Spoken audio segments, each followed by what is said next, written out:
નમસ્તે વિદ્યાર્થી મિત્રો, શ્રી નીલરાજ શૈક્ષણિક સંકુલની યુટ્યુબ ચેનલ પર આપ સૌનું સ્વાગત કરું છું. આજે આપણે ધોરણ 6માં ગણિત વિષયમાં પ્રકરણ નંબર 4 છે ભૂમિતિના પાયાના ખ્યાલો તેના વિશે અભ્યાસ કરશું. આગળના ધોરણમાં કદાચ તમારે 5મા ધોરણમાં રેખા, કિરણ એના વિશે આવી ગયો, ઉપરાંત તે ન આવ્યો હોય તો કદાચ ચોરસ ને લંબચોરસ ને વિવિધ આકારો ને એવું બધું તો તમે શીખ્યા જશો. તો તેની પ્રસ્તાવના સૌ પ્રથમ આપણે જોઈએ કે ભૂમિતિ શું છે. તો કે ભૂમિતિનો લાંબો અને વિશાળ ઇતિહાસ છે. આપણે જોઈએ કે ભૂમિતિ છે એ અંગ્રેજી શબ્દ કયો તો કે જીઓમેટ્રી. એ શું છે? એ ગ્રીક શબ્દ કયો તો કે જીઓમેટ્રોના જેવો જ છે. કે અંગ્રેજી શબ્દ જીઓમેટ્રી, ભૂમિતિનો અંગ્રેજી શબ્દ શું થાય? જીઓમેટ્રી. એ ગ્રીક વર્ડ જીઓમેટ્રોનના જેવો જ છે. હવે જીઓનો અર્થ શું થાય છે તો કે પૃથ્વી, અને મેટ્રોનનો અર્થ થાય છે માપન. એટલે આપણે સમગ્ર રીતે આખા શબ્દનું વિસ્તરણ કરીએ તો શું થાય કે પૃથ્વીનું માપન, કે પૃથ્વીનું માપન કરવા માટેનો અભ્યાસ છે એને આપણે શું કહીએ તો કે ભૂમિતિ. ઇતિહાસ દર્શાવે છે કે પ્રાચીન સમયમાં મોટે ભાગે શું તો કે કળા, સ્થાપત્ય અને માપનમાં ભૂમિતિનો ઉપયોગ થતો હતો. ઉપરાંત તો કે વાવેતર કરવા માટે, જમીનની હદ નક્કી કરવા માટેના પ્રસંગોમાં કોઈ પણ પ્રકારના ભેદભાવ વગર હદ નક્કી કરી શકાતી હતી. આપણે અત્યારે પણ જોતા કે માપન વિવિધ રીતે કોઈ પણનું કરવું પડે છે. કે પહેલા તો કે ભવ્ય મહેલો, મંદિરો, તળાવો, બંધો અને શહેરોના બાંધકામોના સ્થાપત્ય કળાના આ વિચારનો ઉપયોગ થતો હતો.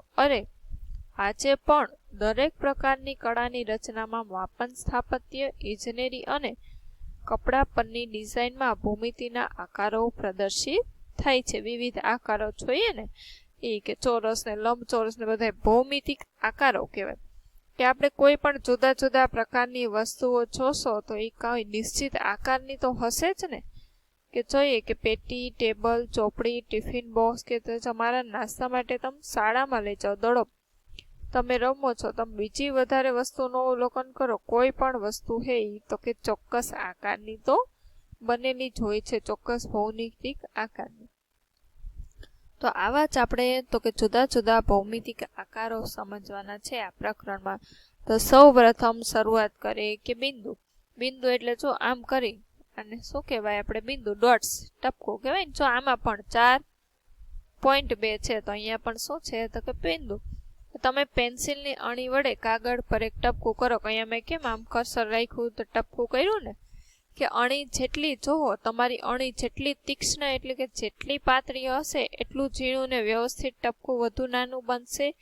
જે જોઈ ન શકાય તેવું ઝીણું ટપકું કે બિંદુનો ખ્યાલ આપે છે. કે ટપકું એ શું તો કે માત્ર સ્થાન જ દર્શાવે છે. અહીં બિંદુની કેટલીક પ્રતિકૃતિ દર્શાવેલી છે. જો શું છે આ બિંદુ, શેના દ્વારા તમે પેન્સિલની અણી, પરિકરની અણી, પેન્સિલનો તીક્ષ્ણ, પછી સોયનો તીક્ષ્ણ છેડો વડે તો કે બિંદુના ઉદાહરણો છે આ બધા ટપકા. કે ટપકા હોય એને તો કે વિવિધ ટપકાને તમામ જોડો તો કોઈ પણ આકાર થઈ જાય છે. જો આ ત્રણેય ટપકાને જોડશો તો શું બની જશે?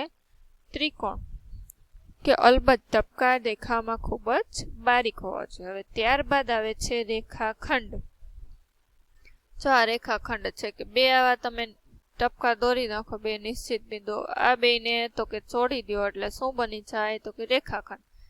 એ કાગળના ટુકડાને દબાણ આપીને વાળો એમ કીધું. જો આ કાગળનો ટુકડો દબાણ આપીને આપણે ગળી કરીએ ને, કે તમને ગળી દેખાશે, જે રેખાખંડનો ખ્યાલ આપે છે. શું કામ રેખાખંડ? કે આ ગળી છે એ રેખાખંડ કહેવાય ને. એના અંત્ય બિંદુઓ એટલે કે પૂર્ણ થતા છેડાના બે બિંદુ એના અંત્ય બિંદુ એ અને બી છે.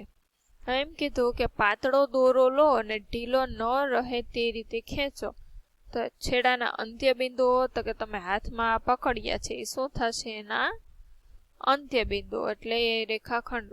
એના આધારે આપણે શું કહી શકીએ કે તમારી આજુબાજુ જોવા મળતા રેખાખંડના ઉદાહરણનો કોઈ પણ આકાર તમે લઈ લો, ચોરસ, લંબચોરસ, બધામાં રેખાખંડ હોય. જો પેટીની ધાર છે તો આ 1 અને આ 2 આખો આ રેખાખંડ થયો. આપણે એક રેખાખંડ ઉપરનું લઈએ તો એ બીજો રેખાખંડ, આ ત્રીજો રેખાખંડ, આ ચોથો રેખાખંડ, આ પાંચમો.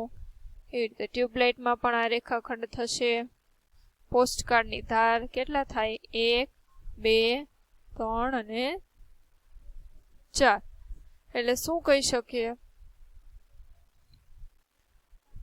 કે સૌથી ટૂંકો માર્ગ આ રેખાખંડ દર્શાવે છે. કે રેખાખંડને આપણે આને આધારે કહીએ કે રેખાખંડને કેટલા બે અંત્ય બિંદુઓ હોય છે, કે 2 અંત્ય બિંદુઓ હોય છે. અને રેખાખંડને આપણે માપી શકીએ. જો આ બધાના આપણે તમે માપ અંત્ય બિંદુ જ્યાં જેના તમે દર્શાવ્યો હોય એનું તમે માપ લઈ શકો. અંત્ય બિંદુ એટલે છેડાના, ખબર ને, ક્યાંથી શરૂ થયું ને ક્યાંથી પૂરું થયું. જો આ બધાનું તમે માપ લઈ શકો છો. હવે રેખા તો કે તમે A થી B સુધીના કોઈ રેખાખંડને શું કીધું કે આ રેખાખંડ A અને B નામ આપી દેવાના છે. ટપકા હોય ને અંત્ય બિંદુ હોય એને એક તરફ અને B થી બીજી દિશામાં અંત વગર લંબાવ્યો છે તેમ કલ્પો. કે કોઈ પણ રેખાખંડ, આ રેખાખંડ A અને રેખાખંડ B આટલો છે. હવે એને તો કે A થી અને B થી અંત વગરનો એટલે આપણે અંત જ નથી એવી રીતે તમે લંબાવી દો તો જે તમને આકૃતિ જોવા મળશે એને શું કહેવાય?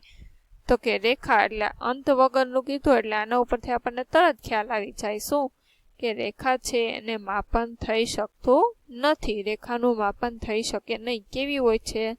તો કે રેખા છે એ અનંત સુધી લંબાયેલી હોય છે. રેખાને તો કે આપણે L, M, N જેવા સંકેત વડે દર્શાવવામાં આવે. આ શેનો? આ રેખાનો સંકેત છે. રેખાખંડ કોઈ પણ હોય આપણે લખવું હોય તો રેખા AB આવી રીતે દર્શાવી શકાય. આમ વાંચો લખેલું હોય તેને રેખા AB વચ્ચે, માત્ર આમ કરેલું હોય AB કરી અને એના ઉપર આમ લીટો તો આને શું કહેવાય? તો કે રેખાખંડ. હવે છે કે છેદતી રેખાઓ.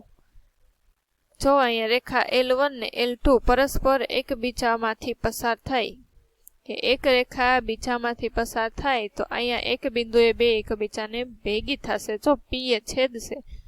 આને આપણે શું કહેવાય? છેદતી રેખા. નવરાત્રિમાં તમે દાંડિયા રાસ લેતા હોય તો જો બે દાંડિયાને આમ અડાડો છો તો એને શું કહેવાય? તો કે છેદા કહેવાય ને આ બિંદુ એમ. કે આકૃતિમાં L1 ને L2 બંને રેખાઓ P બિંદુમાંથી કે એક જ બિંદુમાંથી પસાર થાય આવી રેખાઓને છેદતી રેખાઓ કહેવામાં આવે છે. હવે એમ કીધું નીચે બીજી કેટલીક છેદતી રેખાની જોડ છે. જો અહીંયા છેદે છે આ બિંદુમાં, આમાં અહીંયા છેદે છે, આમાં અહીંયા છેદે છે.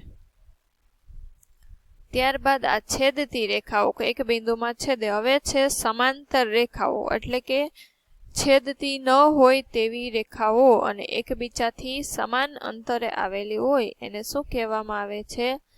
સમાંતર રેખાઓ. જો કે શું આ રેખાખંડો છેદે ખરા? બધા રેખાખંડ આપ્યા છે કે DH ને AH ને CF.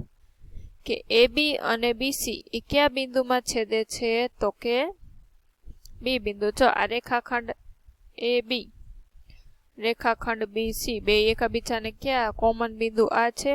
એવી રીતે તમે BC અને CD લેશો તો એ ક્યાં છેદશે? આમાં. હવે કયા રેખાખંડો બિંદુ A માં છેદે છે અને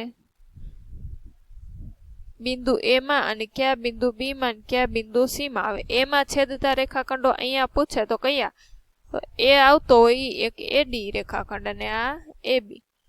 B નું તો તમને આપી દીધું, C નું મેં તમને કીધું ને BC અને CD. હવે એમ કીધું શું રેખા AD અને CD છેદે છે? જો હવે તમને રેખાઓ આ શું હતું? ચારેય જોઈન્ટ કરેલા રેખાખંડ આ અનંત સુધી લંબાયેલા છે. કઈ કીધી?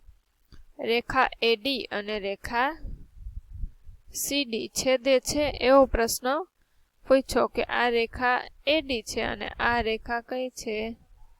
CD. તો કે હા ઈ પણ બે એકબીજાને છેદે.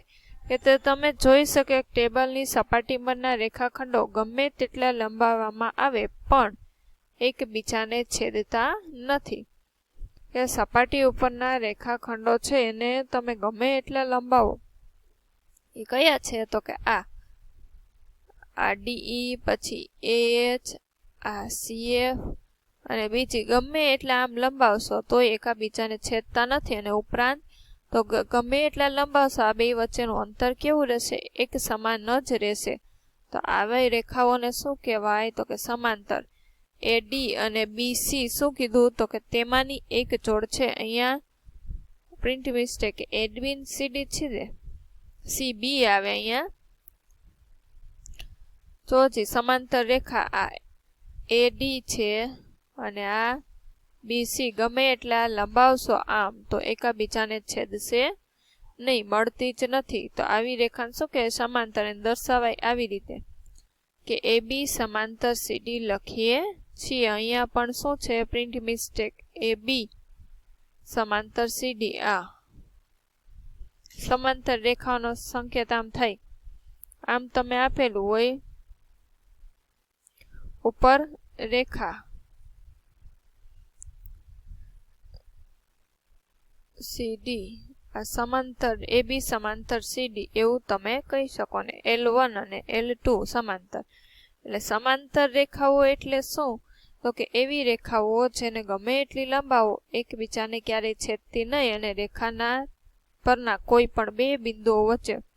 એટલે કઈ રેખા? તો કે બે રેખા કે L1 અને L2 પરના કોઈ પણ બે બિંદુ વચ્ચેનું અંતર હંમેશા કેવું રહે? તો કે સમાન. અહીંયાથી અંતર માપશો એ સરખું થાય, અહીંયાથી સરખું થાય. આ અંતર ક્યારેય બદલાતું નથી. આપણે બારીના સળિયાને સમાંતર કહી શકીએ ને. જો સરખું જ માપ હોય બે સળિયા વચ્ચેનું ને એકાબીજાને ભેગા ક્યાંય થાય નહીં. હા, અહીંયા છેદે છે પણ એ અલગ ત્રીજી રેખા છે. પછી સ્કેલ એની આ બે રેખા કહી શકીએ. પછી ટ્રેનના બેસ્ટ ઉદાહરણ જો તો રેલવેના પાટા, કે આ રેખાઓ એકબીજા તેમ મળતી નથી, તેમને સમાંતર રેખાઓ કહેવાય. ત્યારબાદ છે કિરણ. તો પ્રકાશ, જો દીવામાંથી નીકળતા પ્રકાશના કિરણ, ખબર છે કે પ્રકાશનું કિરણ દીવામાંથી નીકળે છે. એનું તો કે ઉદ્ગમ બિંદુ નિશ્ચિત હોય પણ તો કે ક્યાં સુધી ફેલાય છે એ આપણે માપી શકતા નથી. એટલે એક છેડો કિરણનો કેવો હોય? તો કે અનંત. હાથબત્તીમાંથી નીકળતા કિરણો ક્યાં સુધી જાય? સૂર્યના કિરણો, જો સૂર્યના કિરણો શું કામ કહ્યું? તમને ખ્યાલ આવી જશે કે નીકળે છે ક્યાંથી? સૂર્યમાં. પણ ક્યાં ક્યાં તો કે જાય છે એ પૃથ્વી ઉપર પડે. એવા તો ઘણા અનેક ગ્રહ છે ને, બધા ગ્રહો ઉપર પડતા. એટલે ઈ માપ આપણે એને માપી શકતા નથી. કિરણને પણ રેખાની જેમ માપી શકાય નહીં. કિરણ છે એ રેખાનો એક ભાગ છે પણ એ એક બિંદુથી ઉદ્ભવે છે એટલે એને એનું ઉદ્ભવ બિંદુ કે અહીંયાથી નીકળે છે એ ખબર છે પણ ક્યાં સુધી જાય છે એ ખ્યાલ છે નહીં. એટલે એક છેડો કેવો હોય છે? તેનો અનંત હોય છે. અને કિરણને તો કે આવી રીતે દર્શાવે. આમ કરેલું હોય કે એક સાઈડ તીર હોય ને એક સાઈડ અંત્ય બિંદુ. કિરણ AP સાથે 4.1 દર્શાવેલા આકૃતિનો ઉપયોગ કરીને લખો કે 5 બિંદુઓમાંથી રેખાના નામ આપવાના છે. 4 કિરણના નામ, 5 રેખાખંડના. પછી એમ કીધું આપેલ 4 મૂળાક્ષરોમાંથી દરેક વખતે માત્ર 2 મૂળાક્ષરોનો ઉપયોગ કરીને આપેલ રેખાના શક્ય તેટલી રીતે નામ. ક્યાં ક્યાં આવશે?